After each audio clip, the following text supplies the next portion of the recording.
નમસ્કાર, હું એડવોકેટ અમિત બારૈયા. અમે ઘણા સમય પહેલાં અનારા ગ્રામ પંચાયતમાં આવતા ગામો અનારા, શિંગોડિયા, ઢાકણિયા, બાજકપુરા અને બંદુકિયા, અંબીપુરા, ચાણીતર આ તમામ ગામોના વિદ્યાર્થીઓ સાથે મળી એક અનારા ગ્રામ પંચાયતમાં રજૂઆત કરેલી કે વિદ્યાર્થીઓ માટે મેદાન અને લાઇબ્રેરીની સુવિધા કરવામાં આવે. હવે તે સમયે અમે તમામ વિદ્યાર્થીનીઓ સાથે મળી અનારા ગ્રામ પંચાયતમાં લેખિત રજૂઆત સાથે વડીલો છે, વિવિધ હોદ્દેદારશ્રીઓ છે, વિદ્યાર્થીઓ છે, આ બધા સાથે મળી રજૂઆત કરેલી અને આ રજૂઆતના અંતે એ નિર્ણય લેવામાં આવ્યો કે આપણે પાસે અનારા ગ્રામ પંચાયતમાં હાલ ચોકમાં એવી કોઈ જગ્યા નથી કે જ્યાં લાઇબ્રેરીનું બાંધકામ કરી શકીએ. તો હંગામી ધોરણે જે જૂનું દવાખાનું છે અનારા દૂધ ઉત્પાદક મંડળીની પાસે, તેને લાઇબ્રેરીમાં તબદીલ કરવા માટે નિર્ણય લેવાયેલો. હવે આ નિર્ણય લીધાને 1 વર્ષ થતાં અને આ દિશામાં કોઈ કાર્ય ના થતાં અમે ફરીથી સોશિયલ મીડિયાના માધ્યમથી 2-3 દિવસ પહેલાં વિદ્યાર્થીઓએ સરપંચશ્રીને રજૂઆત કરી કે સાહેબ આ દિશામાં પગલાં ભરો.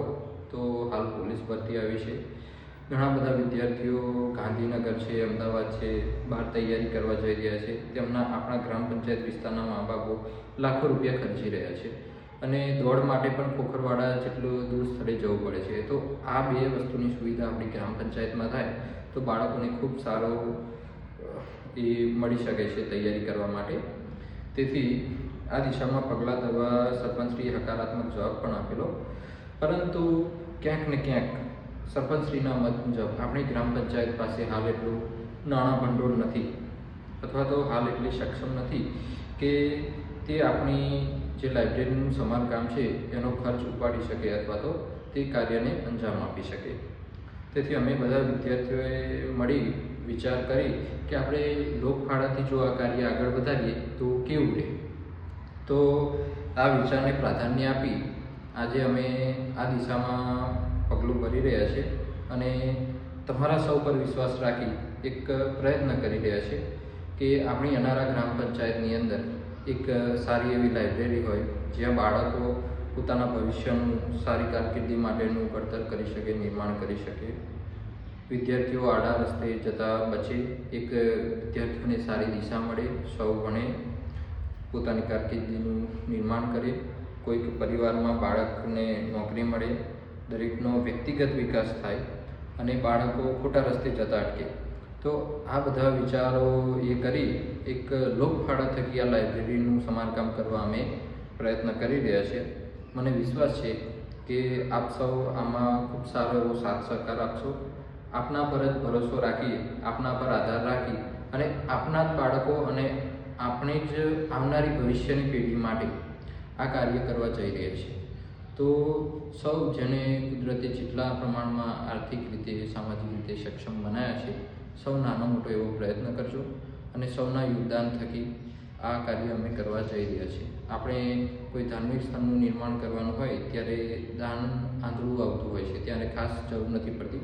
પરંતુ આ લાઇબ્રેરી એક એવો વિષય છે કે જે દરેક સમાજ, દરેક ધર્મ, જ્ઞાતિ તમામનો ઉદ્ધાર કરનારી વસ્તુ છે. દરેક સમાજનું સારા વ્યક્તિઓ આપી શકે છે, જ્ઞાની શિક્ષિત વ્યક્તિઓ આપી શકે છે, એક સમાજ નિર્માણનું પણ સારું કાર્ય છે. તો આપણે સૌ મળી આ કાર્યની શરૂઆત કરવા જઈ રહ્યા છીએ. ઉપર જે મારો ગૂગલ પે નંબર દેખાઈ રહ્યો છે તેના પર આપ સૌ ઓનલાઈન પણ પેમેન્ટ કરી શકો છો. આ વસ્તુની તમામ હિસાબ કિતાબ બધું જ વિદ્યાર્થીઓ સંભાળી રહ્યા છે, તેની તમામ પારદર્શિતા રાખવામાં આવશે અને સમયની સાથે તમામ હિસાબ કિતાબ અને દરેક કોઈપણ જગ્યાએ જનતા અથવા અનારા ગ્રામ પંચાયતના વડીલો, યુવાનો, વિદ્યાર્થીઓ તમામ પબ્લિકના મનમાં કોઈ પણ જાતનો પ્રશ્ન ન રહે તે પારદર્શક રીતે આ આખું કાર્ય પૂર્ણ કરવા માટે અમે વિદ્યાર્થીઓ જ આનું હેન્ડલિંગ કરી આ પૂર્ણ કરવાનો નિર્ણય લીધો છે. આશા છે કે આપ સૌ સાથ સહકાર આપશો. એક જ વિડીયોમાં દરેક બાબત આવી જાય એવું મને નથી લાગતું. તો બીજી વધારાની માહિતી આગલા વિડીયોમાં આપી અમે પ્રયત્ન કરશું. પરંતુ હાલ જણાવી દઉં છું કે 5000થી વધારાનું યોગદાન હશે એ તમામ વડીલો અથવા તો એ દાતાશ્રીઓનું નામ અમે જે તે લાઇબ્રેરીનું સ્થળ છે તેની આરસપહાની તકતી પર લખાવવાનો નિર્ણય લીધો છે. તો આપ સૌ પોતાની પેઢી માટે, પોતાના બાળકો માટે અને એક ગામને સારું વાતાવરણ ઊભું થાય, વિદ્યાર્થીઓ સારી દિશામાં વળે, એના માટે આ પગલું લેવા જઈ રહ્યા છે. તો આ કાર્યમાં આપ સૌ હોશે હોશે સાથ સહકાર આપશો એ મારી આપ સૌને નમ્ર વિનંતી છે. અસ્તુ. જય ભારત, જય હિન્દ.